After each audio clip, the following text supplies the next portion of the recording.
see the beginning slide of the presentation? Good? Yes. Okay. So this is a presentation that Andrea and I gave at the Special Interest Group University and College Computing Support, SIGUX, which is a mouthful. Yes. But we did this back in the fall, did another webinar last spring, and then Andrea is doing some work with the ECAR ITSM working group working on a paper. And I think John Borwick made the referral. So thank you, John, and appreciate the time to go through this. So real quickly, we are University of Maryland, Baltimore County, UMBC. This year, we're celebrating our 50th anniversary on September 19th. And we even have some retrievers at the Rio. Retrievers is the mascot. It's after the Chesapeake Bay retriever, True Grit. But we have some who swim at the Olympics as well. A little bit about us. We were founded 50 years ago. If you've ever been to Baltimore and come to the BWI airport, we're literally about 5 minutes from there. There's some more background on us and some selected brags, that I'll tell you about us. In terms of vital stats, we're not quite 14,000 students. A little more than 11,000 undergrad, not quite 3,000 grad students. We, have been working in doing the knowledge management area, I'd say, for the last 5 or 6 years. As I said, this is based on a presentation that Andrea and I gave. SIGUX also required us to write a paper, so if you're interested, this was the paper that accompanied the presentation. And we'll get right into kind of what we're going to present today. So we've already told you a little bit about us, and then we'll get into the problem, solution, results, and kind of make our way towards Q&A. So as I see it, the problem that we had is that we changed our ticketing system back in 2009 from Remedy. Yes. To Request Tracker, which is supported by Best Practical. I think they develop it as well. We had large-scale growth in RT, and not just in IT. It was across the campus, and one of our colleagues, Joe Kirby, actually has an Educause article about not just the campus help desk anymore. We literally, the ticketing system is used across the campus. We had phenomenal growth in FY11, top 50,000 tickets. Last year, well over 100, and I think we're approaching 125,000 per year for FY16. We're sort of still looking at the numbers a little bit. Andrea's updated some of the things that we've been doing. The problem is that we are a primarily student-run help desk. We have 2 full-time staff, Andrea and another person, and we've just reassigned another staff member. So essentially 3 full-time staff, but that has taken us for how long to get to that point? Probably 5 years. 6 years. Yeah. We have 12 to 15 part-time students. It used to be many more, and I'll talk about that, or at least ask Andrea to talk about that as well. The knowledge base was used infrequently. We did have one. It was set up in the Confluence wiki, which we'll talk a little bit about, but it just wasn't used. And I think more importantly, it just was not a tool for the help desk. We call our help desk the Technology Support Center. So you'll hear us refer to the TSC often, but we just weren't using it. And so the question that I was sort of raising for myself is, what does it mean to have 50,000 tickets across the campus? What does it mean now have 100,000 tickets? From a sheer staffing and human resources, we just weren't matching up. So for me, it just felt like a no-brainer that we had to help users help themselves and try to reduce the demand for support. So that's essentially the problem. What we approached in terms of the solution was, as you might expect in developing FAQs, what are the most common things that you get requests for? What we also did, since I am the Assistant VP for Instructional Technology, some of you may be working in those areas as well.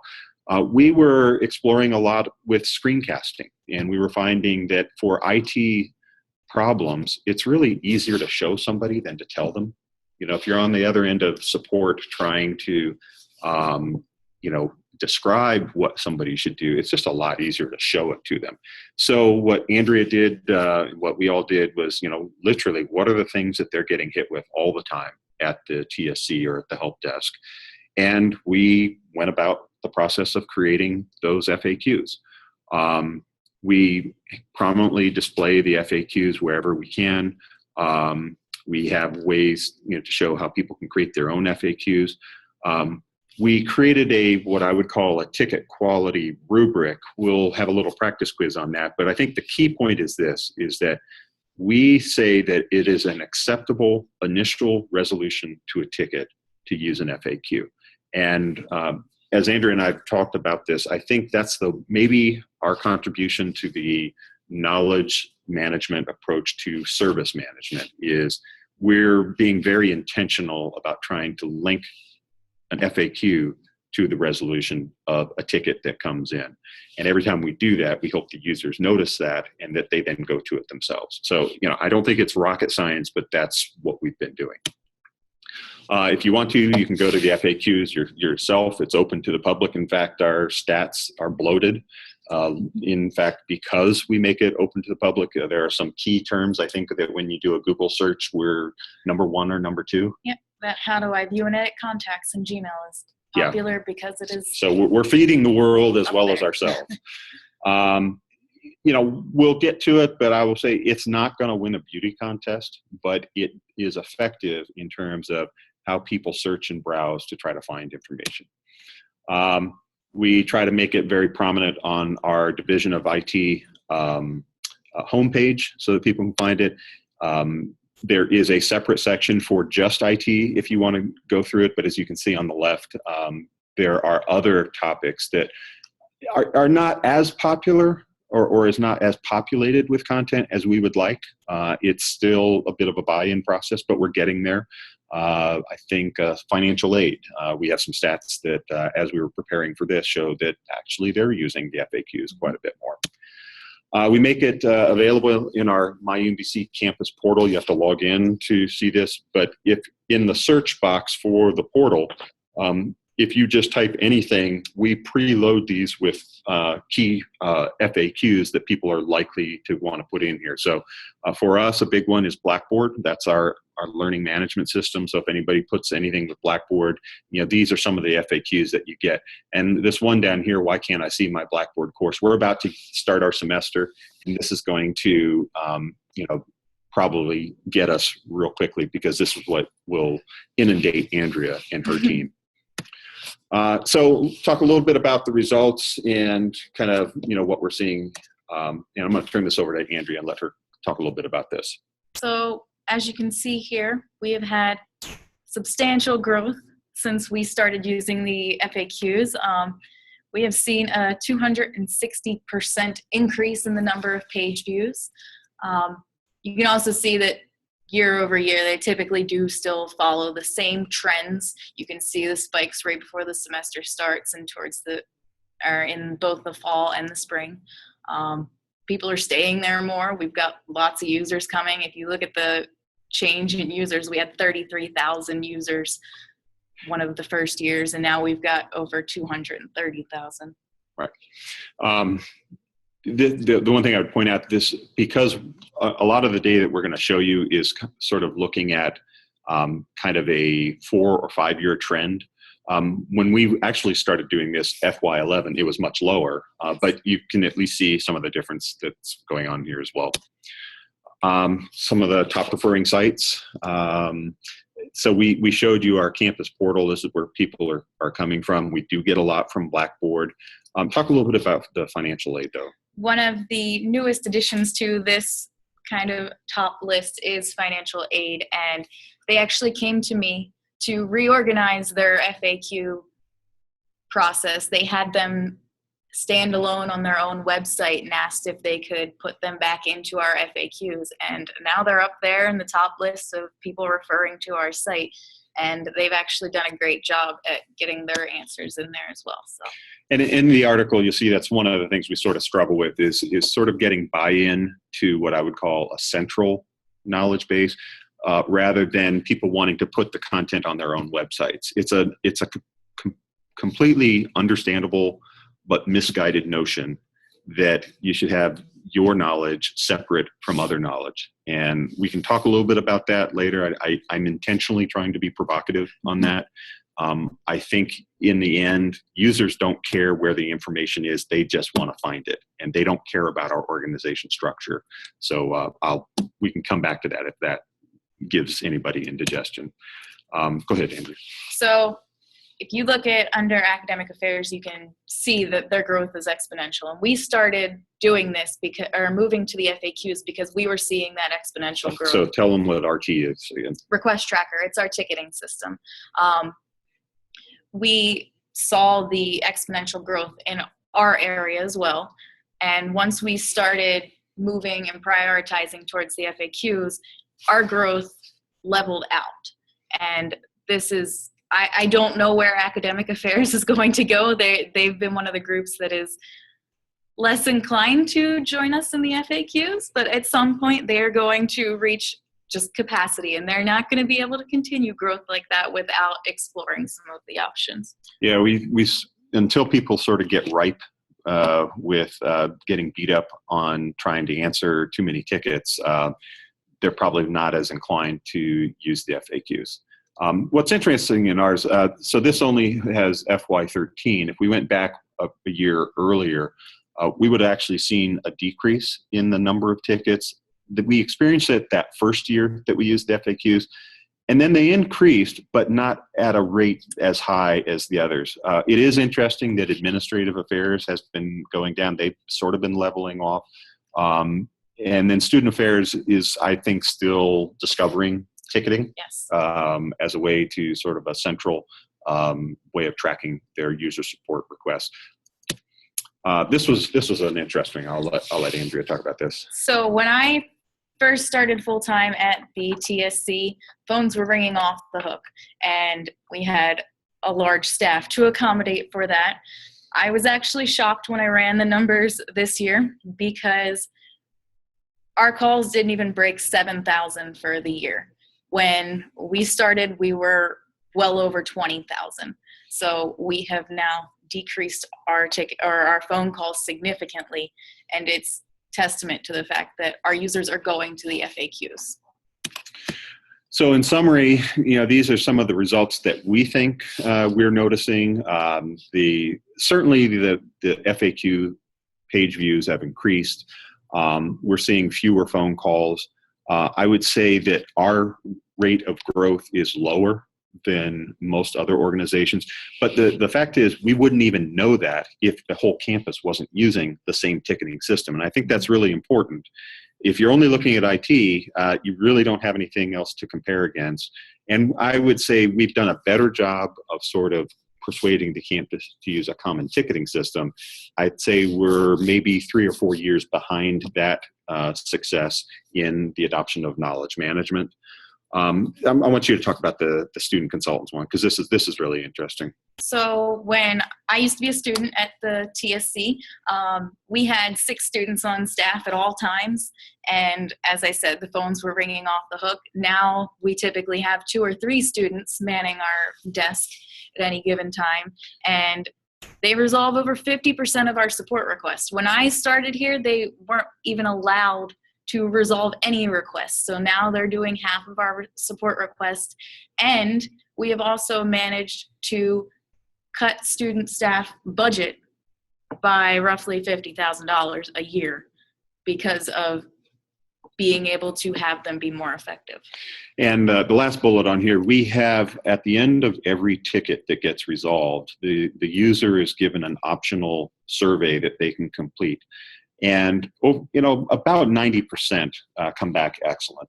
We get a few that say we can do better, but, it is opt-in, so not everybody fills it out. But if you are familiar with any of these surveys, a lot of times it's the people who have complaints that fill them out more than anything else. But, that's worked out pretty well.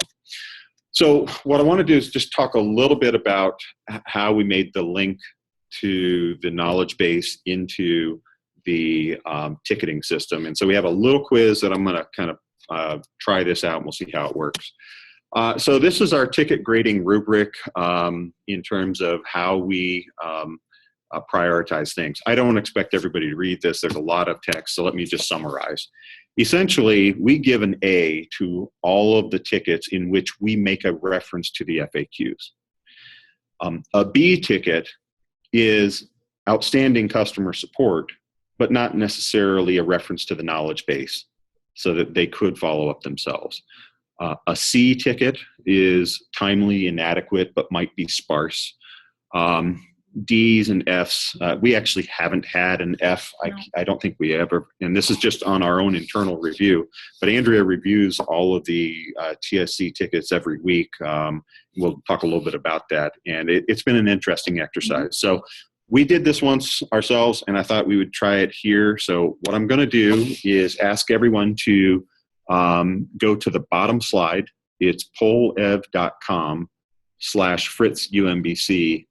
And we only have a space for 40 votes, but I think we'll be fine for today's talk. So I'm going to switch over to that real quick, and you should hopefully see that as well.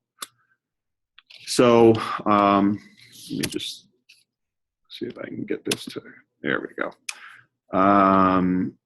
So what I would like you to do is, using the rubric, put a sticker in the A, B, C, or D for what you think this ticket should get. And so the ticket that came in, this was a Blackboard quiz timeout. This is a very sparse ticket because you know, we're limited to the screen, but essentially, if you can see it, I'll ask if Andrea help me. I was in the middle of taking a test when Blackboard went tonight, Friday night, at 10 for Psych 100. The test now says I've run out of time, and it submitted one of my answers because none of them had saved. What should I do? This was when Andrea was a student. She said, please contact the professor, as only he or she has the ability to grant permission to take the test. So with that in mind, how would you grade this ticket? And I see we've gotten one vote. Now we've got a second one. So we'll let people keep trying this here. And in case anybody didn't catch that, the ticket history is in reverse order. So. Yeah, so at the bottom was what we first got from the user, and then our response was above. So with this rubric, how would you grade it? To find me a new ticket. I know. Andrea hates this ticket because she always gets pounded on this one. But okay, how are we doing? A little bit more time, and we'll move on. Tough crowd here. Okay, so it's interesting. What I will say is we could debate whether it's B, C, or D. I'm kind of interested in why people think it's a D. It might be slightly cryptic. I don't think there's any delay since it came in Saturday. Oh, it came in Monday, so maybe the expectation is that we should have responded sooner. What I do see is that nobody is giving it an A. And that is what I would expect as well. Now, in Andrea's defense, I don't know that there was an FAQ that we could have referred to. No. On this one. And we can't reset the attempt either. So. And so, you know, the important thing about that is that when Andrea is doing the weekly review of what the students do, we really try to focus on what was the user's experience, not so much, completely what should we have done. If there isn't an FAQ, there's nothing to refer to it. But it's interesting to just kind of see how this plays out. All right, I got one more ticket, and we're going to do the same thing. So hopefully everyone will see this as well. Okay, so here is exporting a Blackboard course. I would like to transfer the course documents I had from last semester into new class course documents. How do I do that? And then Ben, who was a student, worked for us, said in order to transfer old documents, new class, you can export the old files and import them in new course. Here's how to export old files. Here's how to import those files. What would you give this ticket? 1, 2, 3.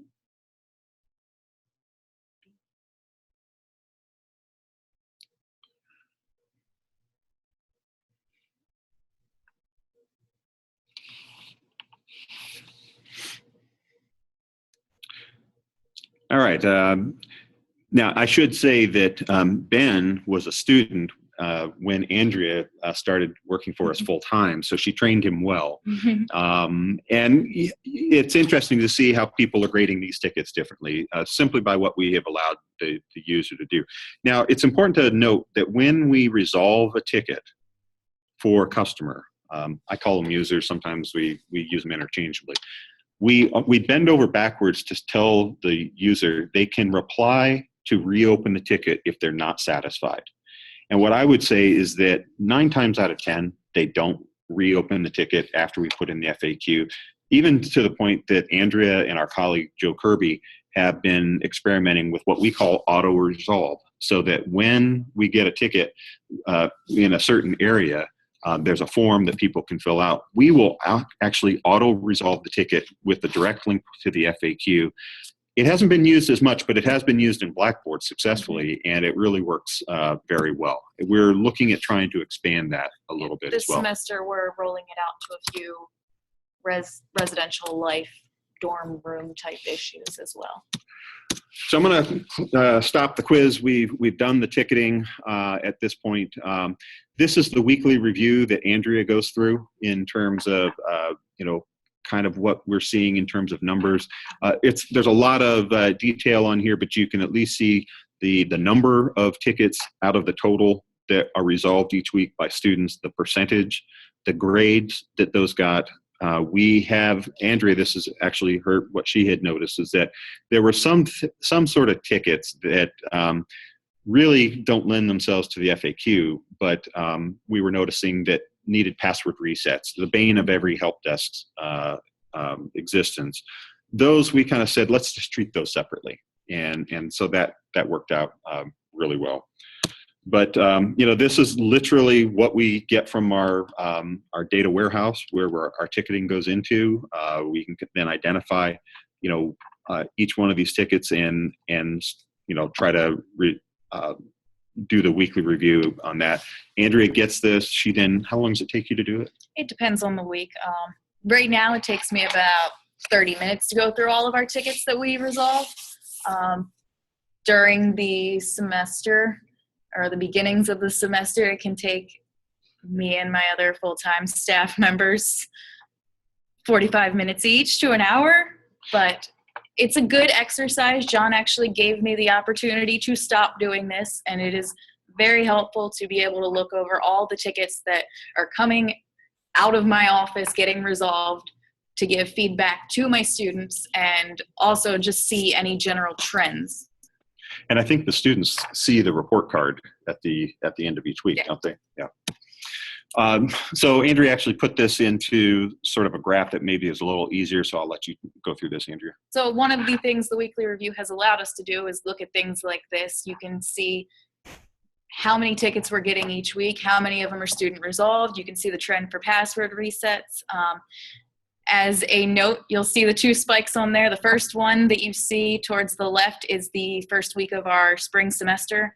The second one is abnormal. We just had a bunch of guest account requests come in for summer programs during that week. We are normally a lot lower on that week, but it is very nice to be able to just see where we're at. And since we do this every week and we've been doing it for a few years, we can compare these lines across the years and see whether something's really wrong and kind of figure out where we can go from there.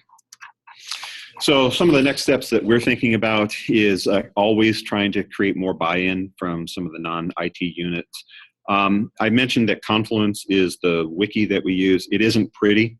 So as a website, I think sometimes we lose people because they want the website to look pretty, but I think the centralized nature of it has, the function has outweighed the form in terms of the pros and cons. This last one under issues, we have really good support people.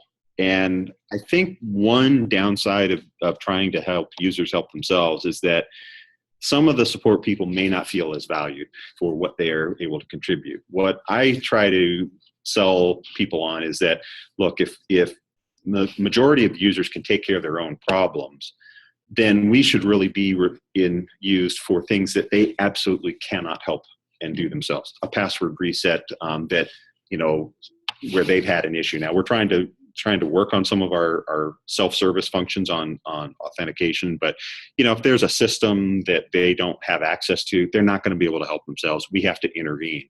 And I think when you can try to sell the IT support stars on, let's use your time for more complex kinds of things, I actually think it's more interesting. It might be more high stakes. It might take longer to resolve. It might be part of a larger pattern or trend that they're uniquely qualified to be able to help identify. But those are some of the issues. I think some of the opportunities, we're looking to redesign our help landing page, both on the portal and on the campus website. We're trying to make the FAQs more prominent in the overall division of IT site. And then we have chatted with other groups about partnering together, particularly University of Wisconsin, Indiana University. These are some of the knowledge bases that we are looking for. And we actually, you know, there was a URL, I don't know why it got cut off here, but using Confluence as a knowledge base from Atlassian, which is the maker of Confluence, that we discovered 2 years after we had gone this approach. And largely the approach that we have taken is what they recommend. So that felt quite good and confirming. And then I'll give Andrea our last slide here. So we use Slack in our department. And this was one of the highlights of when we first started using Slack. We had a professor come in and he needed help with a question, and one of my students said, "Oh, let me look that up," and showed him the FAQ, and he was like, "So I can search there first, and if I can't find the answer, then I can contact you. I don't need to stop in and walk across campus to come find you. I don't need to call you." It was just a very nice little celebration that we all had, that we actually got somebody who thought it was enjoyable to have the FAQs available. They got to save time. And you can't, I don't know if you can see it, but 8 people applauded, which is high praise indeed. And with that, I think we'll turn it over to Q&A, and I'm going to go back to putting our screen on here so that we can see everyone. And let's see if that's, let me just, there we go. And how do I get to that? Oh, it's on. So we have plenty of time for a Q&A. If you don't have access to audio, you can unmute yourself to speak. If you want to type in the chat window, I'll be monitoring the chat window. Please put your first name and your institution so that everyone can know where you're from as I read the questions from the chat window. I'll start if you don't mind. So I noticed the Google Contacts question is the most popular item in your knowledge base. Is there a way to filter it to just internal hits? Do you know what the most popular item among internal UMBC users is? I would guess like reset my password, but I'm curious. I still think that it's how do I clear my cookies and cache in my web browser. That is probably one of our most popular. We actually ran into a little bit of a hiccup with Confluence in that our knowledge base grew too large to use that popular macro. We actually had to turn it off. Confluence doesn't recommend that you use it for large knowledge bases. So now we are updating that via regularly looking at Google Analytics to kind of populate that with some currently popular articles that are updated more on a monthly basis, but they don't change too often. They're pretty stagnant. But what we can do, because we're doing that manually now, is actually filter out the ones that are not coming from traffic from other countries that are clearly not from UMBC. It's a little harder to do. I'd say 3 years ago, we looked at all of the search engine traffic inside the campus portal, and clearly, since that only people who could log into the portal could use that search engine, we did some semantic analysis of that and tracked, the kinds of things that people were asking about. It was labor intensive. It was challenging, but it was useful. We did it another semester after that, and it felt like it was sort of just telling us the same things that we had seen, over and over again. So, we could do a little more sleuthing, I think, of the search engine logs. Right now, that should have been something that we should have added as an issue and an opportunity we need to work on, is to try to do that on a more regular basis. But that was the best way I could think of in terms of filtering out what people are asking for. But that's simply looking at what the search terms they're using. That isn't necessarily looking at just the FAQs that they went to. Now in Google Analytics, you can see what your top referring sites are, and that's what Andrea was showing on one of the slides. I don't know how many people use Google Analytics. Sometimes it's more than you need, and every time I look at it, it seems like it changes a little bit. So we could do more on that. We haven't. John, Andrea, we have a question from Vicki from University of Wisconsin-Milwaukee. She's asking how you socialize to the campus using the portal. So the portal is homegrown. We used to have a portal by the JASIG group, Collier Jones, who developed it. It is literally the one-stop shop where you go to everything. We had the opportunity several years ago to either use a PeopleSoft portal or the Blackboard portal. We chose not to go that route.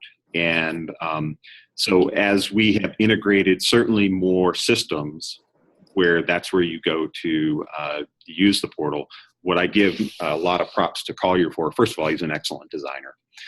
Secondly, he has built some fascinating sort of communication tools so that people can see what's going on that day. We are slowly but surely starting to get more personalized content into the portal. So it's putting more of the my into UMBC in part of the campus portal, and those kinds of things have really helped. He was a big advocate right away for embedding the FAQs in the search box, and that I think really helped a lot as well. We have another question from Renee from, and I don't know what BC is, but I'll just, hopefully you guys know, Boston College, I'm going to assume. What type of training do you have for your student staff do they receive? Also, do you mind linking your wiki articles? Do you link your wiki articles into your request tracker system? I think anybody who has worked in a help desk managerial type thing can probably attest to the fact that it is impossible to keep up with the things, all the changing services and everything. And by the time you train somebody up on one particular service, there's a new one out. It's just constantly chasing after the next service. So what the FAQs actually allow us to do is basically just give all the knowledge that's in the minds of the full-time employees to the students, and they know how to search. So from day one, if they have a question, they know that they can go into the FAQs and search for the answer, and they're probably going to find something. If they don't, then we've got staff that are steps away from them that they can turn around. Unfortunately, at this point, it still is a lot of kind of learning on the job, because we really are, despite being the technology support center, the campus-wide help desk most of the time. So we get questions about anything and everything. I'll give Andrea a lot of credit here. As you might expect with a primarily student-run help desk, we have a lot of turnover. And despite the turnover, she does a great job of recruiting, training, and supervising the students. They also get cherry-picked into other parts of the IT organization, which has always been a challenge, but I actually see it now as a compliment, because what people are finding is that if they can cut it on the help desk, they usually do pretty well elsewhere. You know, if they and those other groups will train them as well. Yeah. To answer the second part of the question, we copy the links that are in the Confluence knowledge base just into the ticket resolution. We have started experimenting with some canned responses just to make sure that we're sending out good, well-written support responses for things that we get quite frequently, and those do also have the link to our FAQs in there as well. Excellent. Ed from Harvard asks if Request Tracker has the ability to parse highly related answers based on the ticket query or the subject, which sounds pretty awesome. I don't think that it does. So Request Tracker is an open source ticketing system, and it's kind of completely separate from our knowledge base. The one thing, and I don't know if this is related to what the person's asking, but Andrea has actually been looking at the articles function in RT, which essentially allows you to have canned responses to certain things. So it doesn't allow you to not have agent intervention. Somebody still has to initiate the article. But if it's something that you want to write every time to the same thing, you can use the article to respond. What we are trying to do is make sure that that article includes the FAQ to the knowledge base, but they're not related, and there isn't any sort of sensing or parsing that is going on in RT. We're looking at how, I mean, Joe and our colleague Joe Kirby has done a lot, some amazing things with RT, to the point where I don't know many campuses that have a single ticketing system for all support. And that is actually, he's updating the Educause article that he and a student wrote a few years ago, because they're very interested in that. I'm looking at the second part of that question, without agent intervention. So we do have some tickets that do auto-resolve. If somebody puts in a ticket at the beginning of the semester that says, I can't see my Blackboard course, we have an FAQ that says, why can't I see my Blackboard course, with all the answers that will explain it for them. And it saves us from having to reply with that same answer a lot over the beginning of the first weeks of the semester. And again, they are always welcome to reopen the ticket if they don't feel like the FAQ fixes their issue or answers their question, but more often than not, they don't get reopened. And if they do get reopened, I find that a lot of them, especially with the Blackboard course one, the FAQ did answer their question, they just didn't necessarily breathe as carefully as they should. John Borwick is asking, can anyone from the community contribute to your knowledge-based entries? For example, someone who figures out how to do something in Blackboard. That's a good question, John. And it was probably one of the big reasons why we went to a wiki. It has not played out the way I thought it would. I had hoped that would be more the case. Anyone can yes, do it. Anyone at UMBC. Anyone at UMBC can do it. They don't. And that's been the one that's sort of made me scratch my head a little bit. Frankly, it's one of the reasons why we might consider not using Confluence or not using a wiki, because if we can't really have a community edited website, or we do have one and people don't do it, we could maybe win some other people over with better site designs of using other tools. But for right now, I feel like we're going to stay with it. If nothing else, the history function on the wiki articles is really useful, because then we can kind of go back and revert back to different things. But yes, anyone can, not everyone does. In fact, I would say few do.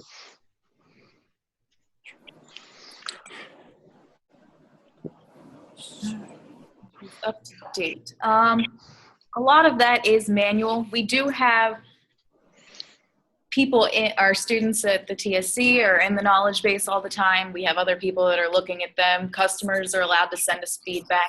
That's typically at this point how we do find out when things are out of date or needing to get updated, and we'll get a ticket with that. There is actually, we built in onto the page for any FAQ article. If you go to it, you can see it. People can tell us whether they're out of date, or they can make a suggestion or a correction. The other thing that I like about any of the FAQ pages is that you can watch that page.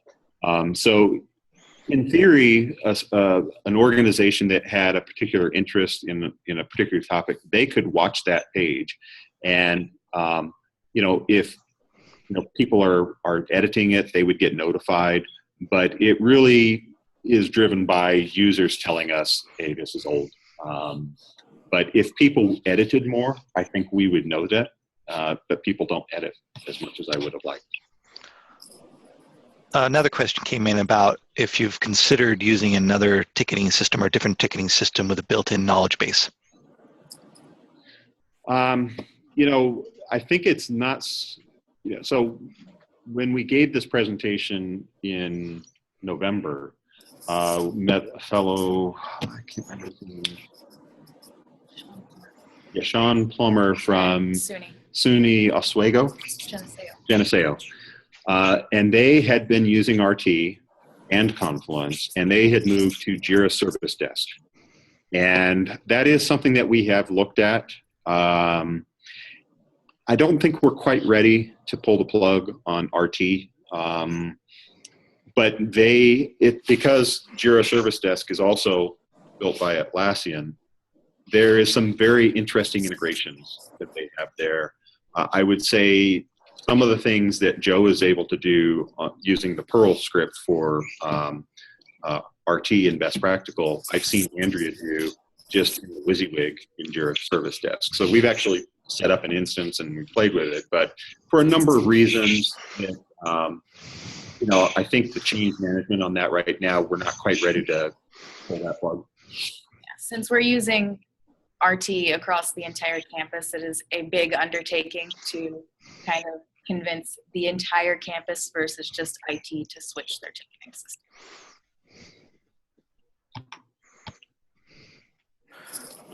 All right. So looking about it for questions. Last call from the audience. I do have one more. I'm curious how you like your new offices. We do like them. Yeah. We're still playing with it a little bit. I can't really, you know, as Andrea said, somebody broke out the Skittles, you know, in here. And it's hard not to agree, but there's Andrea as well. But, very colorful. Yes. So this is going to be new to our group this semester, and we're looking forward to getting some mileage. So you guys are our first sort of test run with it. So thank you. Dynamite. Yeah. All right. Well, thank you. Excuse me. Thank you for sharing with us, Andrea Mako and John Fritz from University of Maryland, Baltimore County. The recording and the transcript of this will be up within 7 days on the Educause ITSM wiki site. I've just put a link to it in the group chat. If you go to Google, Bing, or DuckDuckGo and search Educause ITSM CG, you'll get there too. Let's see. And yeah, we'll also have future events on that page and an email if you're part of the group. Thank you, everyone, for taking your time and joining us today. Appreciate it. Yep. Have a good one. Okay. Have a great day. Bye-bye. Bye.